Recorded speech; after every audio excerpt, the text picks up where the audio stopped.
Hello friends, welcome back to my new video. हमारी EO और RO की series चल रही थी। इसी के अंदर आज मैं लेकर आई हूँ आपके लिए इंदिरा गांधी शहरी रोजगार गारंटी योजना। तो इससे पहले मैंने आपको 4 योजनाएं करवा दी हैं। ये अपनी 5वीं योजना है। इसके बाद 3 योजनाएं और है जो कि मैं आपको 1-2 दिन में करवा दूँगी। तो चलिए शुरू करते हैं आज की अपनी क्लास। आपको ये क्लास पसंद आए तो ज़रूर लाइक कीजिएगा और शेयर कीजिए ज़्यादा से ज़्यादा, और चैनल पे अभी नए हो तो चैनल को ज़रूर सब्सक्राइब कीजिएगा। तो सबसे पहले तो आप कोई भी योजना पढ़ रहे हो तो उसकी थीम आपको आनी चाहिए। तो इसकी थीम में क्या है? तो इसकी थीम है अपनी हर हाथ को रोज़गार मिले। क्या है इसकी थीम? हर हाथ को रोज़गार मिले, ये अपनी थीम है। तो ये जो योजना है इसकी जो थीम रखी गई है ये है हर हाथ को रोज़गार मिले, जो कि इम्पोर्टेंट क्वेश्चन बनने के चांस है इससे, क्योंकि एग्ज़ाम में कुछ भी दे सकता है अगर आपको गलत करवाना होगा क्वेश्चंस तो, कि हर एक को रोज़गार मिले या हर घर को रोज़गार मिले, ऐसा कुछ देके आपको जो है रॉन्ग करवा सकता है आंसर। और आपको ये भी याद रखना है कि ये जो योजना है जो अपने ग्रामीण क्षेत्रों में चलती है, मनरेगा योजना, उसकी तर्ज पे ही इसकी शुरुआत की गई है शहरी क्षेत्रों में। तो चलिए देखते हैं अगला पॉइंट। और इस योजना की घोषणा कौन से बजट में की गई है? तो इसकी घोषणा की गई है जो 2022-23 का बजट है, इसके अंदर इसकी घोषणा की गई है। और इसकी शुरुआत कब की गई है? तो इसकी शुरुआत की गई है अपने जो 9 सितंबर 2022 को। कैसे? 9 सितंबर 2022 को। कैसे याद रख सकते हैं इसे? 9-9-2-2 से इसको आप इजीली याद रख सकते हैं। कैसे? 9-9-2-2 इजी याद रह जाएगा। फिर है इसका नोडल विभाग। क्या है इसका नोडल विभाग? तो इसका नोडल विभाग है स्वायत्त शासन विभाग। कौन सा है? स्वायत्त शासन विभाग जो है इसका संचालित विभाग है। इसके द्वारा जो है इस योजना को चलाया जा रहा है। और ये जो योजना है 100% राज्य सरकार द्वारा संचालित योजना है। इसके अंदर जो है केंद्र सरकार का कोई भी योगदान नहीं है, ये आपको याद रखना है। इसके बाद आता है उद्देश्य। तो मेन आपको उद्देश्य याद रखना होता है कि इसका जो उद्देश्य है नगरीय निकायों जैसे शहरी क्षेत्र जो आते हैं यहाँ पर व्यक्तियों को 100 दिन के रोज़गार की गारंटी देना, ये इसका मेन उद्देश्य रहने वाला है। और इसके बाद नोट डाल के नोट कीजिएगा कि 2023-24 के अंदर इसकी अवधि थी पहले 100 दिन का रोज़गार दिलाना। क्या है? 100 दिन का रोज़गार दिलाना जब इसकी शुरुआत की गई थी। फिर इसका जो है बजट 2023-24 में इसके अंदर दिनों की संख्या को बढ़ाकर 100 से 125 कर दिया गया। कितना कर दिया गया है? 100 से 125। प्रारंभ में पूछे तो 100 दिन थे और अभी वर्तमान में पूछे तो इसके 125 दिन। फिर है इसके अंदर आयु सीमा। तो आयु सीमा है इसमें 18 से 60। तो 18 से 60 इसलिए रखा गया है कि 18 से नीचे नाबालिग में आते हैं तो उन्हें रोज़गार नहीं दिया जाएगा, और 60 से ऊपर जो है वो वृद्धावस्था में आ जाते हैं, वृद्ध लोग हो जाते हैं, तो इसलिए उनसे काम नहीं होता है, इसलिए उनको इस कैटेगरी से बाहर रखा जाता है। 18 से 60 साल के लोगों को इसके अंतर्गत रोज़गार दिया जाता है। और इसके अंदर जो है एक बात याद रखनी है कि इसमें जन आधार कार्ड का होना अनिवार्य है, ये भी आपको याद रखना है। फिर है बजट। तो इसके लिए बजट निर्धारित किया गया है 800 करोड़ रुपए का। कितना? 800 करोड़ रुपए का। फिर है नेक्स्ट पॉइंट, सामग्री में पारिश्रमिक अनुपात। क्या है? सामग्री में पारिश्रमिक अनुपात। तो सबसे पहले तो आएगा सामान्य प्रकृति में और फिर है विशेष प्रकृति में। तो सामान्य प्रकृति, तो सामान्य है तो इसमें सामग्री भी सामान्य होगी और इसके अंदर जो है पारिश्रमिक इकाई ज़्यादा होंगी, इसका अनुपात ज़्यादा रहने वाला है। और इसके अंदर सामान्य प्रकृति होने के कारण इसमें जो है सामग्री भी सामान्य रखी जाएगी। फिर है विशेष प्रकृति। तो विशेष में तो विशेष कार्य किया जाएगा, तो विशेष में विशेष सामग्री भी ज़्यादा होनी जरूरी है। और इसके अंदर जो है पारिश्रमिक अनुपात कम हो जाएगा, इसमें 25 हो जाएगा। तो कैसे याद रखेंगे? सामान्य प्रकृति में सामग्री सामान्य होगी और विशेष प्रकृति में सामान्य जो है अपने जो विशेष प्रकृति है इसके अंदर सामग्री को जो है अच्छा कर दिया जाएगा, इसको बेटर करके इसके अंदर कार्य करवाया जाएगा विशेष प्रकृति में। तो ये आप इसे याद रखना है। फिर नोट डाल के लिखिएगा कि विशेष परिस्थितियों में जैसे कि कोरोना महामारी आई, आपदा हुई, इसके अंदर जो है प्रवासी मजदूरों को भी लाभ दिया जाएगा। जैसे कि अपने राजस्थान के तो लोग इसके लाभ के हकदार हो गए, अदर जो होते हैं, जैसे कोई परिस्थिति आ गई, जैसे कि कोरोना महामारी आई थी, इसी की तरह कोई महामारी आ जाए जिसके कारण लोग अपने घर तक नहीं पहुंच पाए, तो वो अपना पालन पोषण करने के लिए यहाँ पर जो है अपना हक लेने के लिए इस योजना का लाभ उठा सकते हैं। फिर है कि ये जो योजना है ये भारत की सबसे बड़ी शहरी रोजगार गारंटी योजना है। क्या है? यह है भारत की सबसे बड़ी शहरी रोजगार गारंटी योजना है। फिर है इसके अंदर मजदूरी श्रम विभाग द्वारा निर्धारण। तो इसकी जो मजदूरी दर है ये निर्धारित की जाती है जो श्रम विभाग है इसके द्वारा।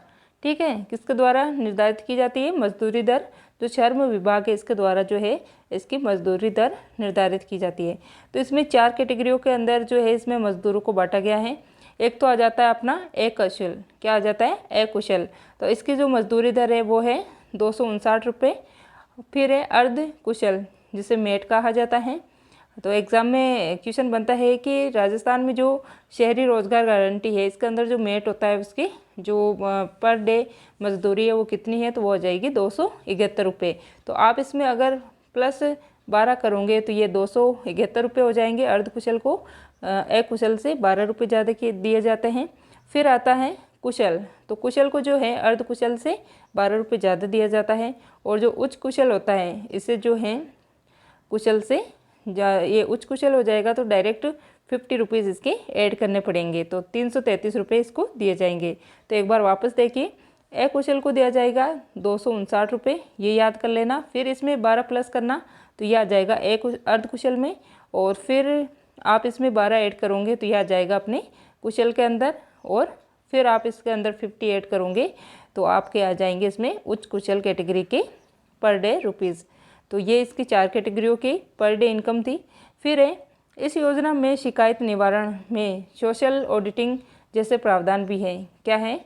इस योजना में शिकायत निवारण करने के लिए सोशल ऑडिटिंग जैसी प्रावधान भी सुविधा भी दे रखी है। नेक्स्ट है, इस योजना के अंतर्गत प्रत्येक परिवार को मांगने पर 15 दिन के अंदर, क्या है? कितने दिन के अंदर? 15 दिन के अंदर, तथा रोजगार पूर्ण होने के 15 दिन के भीतर पात्र व्यक्तियों को डीबीटी द्वारा डायरेक्ट बेनिफिट ट्रांसफ़र द्वारा भुगतान किया जाता है। क्या है? इस योजना में अगर कोई परिवार रोजगार मांगता है तो उससे 15 दिन के भीतर रोजगार दिया जाता है, और रोजगार पूर्ण होने के 15 दिन के भीतर उसे व्यक्ति को जो है डायरेक्ट बेनिफिट ट्रांसफ़र के द्वारा उसके बैंक में राशि भुगतान कर दी जाती है, उसकी मजदूरी आ जाती है। फिर है कार्य। तो इसके कार्य अपने को स्पेशली याद रखने हैं। तो इसके कार्य में 6-7 कार्य हैं, फिर अन्य कार्य आ जाते हैं। सबसे पहला आता है पर्यावरण संरक्षण कार्य। क्या है? पर्यावरण संरक्षण कार्य। तो इजीली सबसे इजी यही होता है कि पर्यावरण संरक्षण कार्य में कौन कौन से कार्य आते हैं, जैसे कि पेड़ पौधे लगाना, उद्यान का संरक्षण करना, पानी देना, नर्सरी तैयार करना, शमशान और जैसे कब्रिस्तान हुए वहाँ पर सफाई रखना, उद्यान की और वानिकी इत्यादि का संरक्षण करना, ये सारे कार्य अपने पर्यावरण संरक्षण कार्य के अंतर्गत आ जाएंगे। फिर है जल संरक्षण संबंधी कार्य।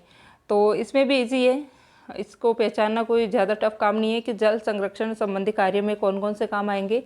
तालाब हुए, टाँके हुए, बावड़ी हुई, इन सभी के अंदर सफाई व सुधार करना, रेन वाटर हार्वेस्टिंग और स्ट्रक्चर का निर्माण करना, मरम्मत करना। अगर कोई बावड़ी या तालाब के अंदर टूट फूट हो रही है, पानी लीक हो रहा है तो उसकी मरम्मत करना, उसे साफ़ सुथरा रखना, पानी को खाली करके वापस से सफाई करना।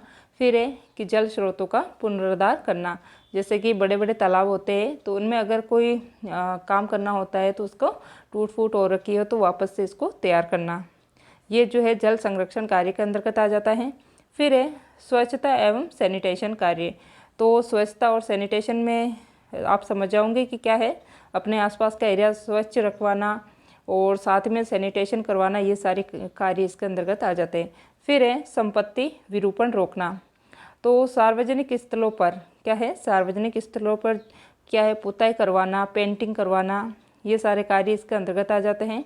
और साथ में बैनर, हार्डिंग, अतिक्रमण व अवैध बोर्ड आदि हटाने हेतु लेबर कार्य करवाना, ये सारा काम इसके अंतर्गत आ जाता है। फिर है कन्वर्जेंस कार्य। तो इसके अंतर्गत आ जाते हैं निर्माण कार्य। कोई भी योजना होती है तो उसके अंदर जो श्रमिक लगाए जाते हैं वो कन्वर्जेंस कार्य के अंतर्गत आते हैं। तो इसके अंदर जो है निर्माण कार्यों में जो श्रमिक आते हैं वो इसी के तहत लगाए जाते हैं। फिर है सेवा संबंधी कार्य, तो सेवा संबंधी कार्यों में आ जाता है कि कोई कार्यालय हुए या गौशाला हुई उनमें सेवा देना, ये सेवा संबंधी कार्यों में आ जाता है। फिर है हेरिटेज संरक्षण कार्य और फिर है अन्य कार्य। तो अन्य कार्य में आ जाता है सार्वजनिक भूमि सुरक्षा और पार्किंग और साथ ही में पशु पकड़ना इत्यादि कार्य जो है अन्य कार्य में आ जाते हैं। मोटा मोटा तो आपको ये याद रखना है कि इसके अंतर्गत कौन कौन से कार्य किए जाते हैं। एक तो आ जाएगा अपना पर्यावरण संरक्षण कार्य, इसके जो बाहर के पार्ट है वो याद रखना है। फिर है जल संरक्षण संबंधी कार्य और इसके बाद है स्वच्छता एवं सैनिटेशन कार्य और अगला है अपना संपत्ति विरूपण कार्य और लास्ट है अपना कन्वर्जेंस कार्य और 6 है सेवा संबंधी कार्य इसके अंतर्गत आ जाता है। हेरिटेज संरक्षण कार्य आ जाता है। अन्य कार्य इसके अंतर्गत आ जाते हैं जैसे सार्वजनिक भूमि की सुरक्षा करना, पार्किंग करना और पशु पकड़ना, ये सारे कार्य इसके अंतर्गत आ जाते हैं। फिर नोट डाल के लिखिएगा कि ये योजना है इसकी मॉनिटरिंग जो है जिला स्तरीय मॉनिटरिंग कमेटी के द्वारा किया जाता है, जिसकी अध्यक्षता कलेक्टर के द्वारा की जाती है। प्रत्येक जिले के अंदर एक जिला स्तरीय कमेटी होती है। क्या होती है? जिला स्तरीय कमेटी होती है जो इस योजना की मॉनिटरिंग करती है और इसकी अध्यक्षता जो है कलेक्टर की अध्यक्षता में जो है ये कमेटी कार्य करती है। और साथ ही में आपको याद रखना है कि इस योजना का लाभ उठाने हेतु जन आधार कार्ड के माध्यम से आप ऑनलाइन आवेदन कर सकते हैं। किसके आधार पर? जन आधार कार्ड के आधार पर आप जो है इस योजना का लाभ उठा सकते हैं, आवेदन कर सकते हैं। तो ये आज की अपनी क्लास थी जिसमें मैंने आपको बताया कि जो इंदिरा गांधी शहरी रोजगार गारंटी योजना है इसके मुख्य मुख्य पॉइंट मैंने आपको बता दिए हैं। एग्ज़ाम में क्वेश्चन यहीं से पूछा जाएगा क्योंकि जो इम्पोर्टेंट पॉइंट थे वो मैं आपके लिए निकाल के एक छोटे वे में आपके लिए लेकर आई हूँ। तो क्लास कैसी लगी है कमेंट करके ज़रूर बताइएगा और क्लास पसंद आई हो तो क्लास को शेयर करें, लाइक करें और चैनल पे अभी नए हो तो चैनल को सब्सक्राइब जरूर कीजिएगा और अपने फ्रेंडों के साथ इस क्लास को ज़्यादा से ज़्यादा शेयर कीजिएगा। मिलते हैं इसके अगली योजना में।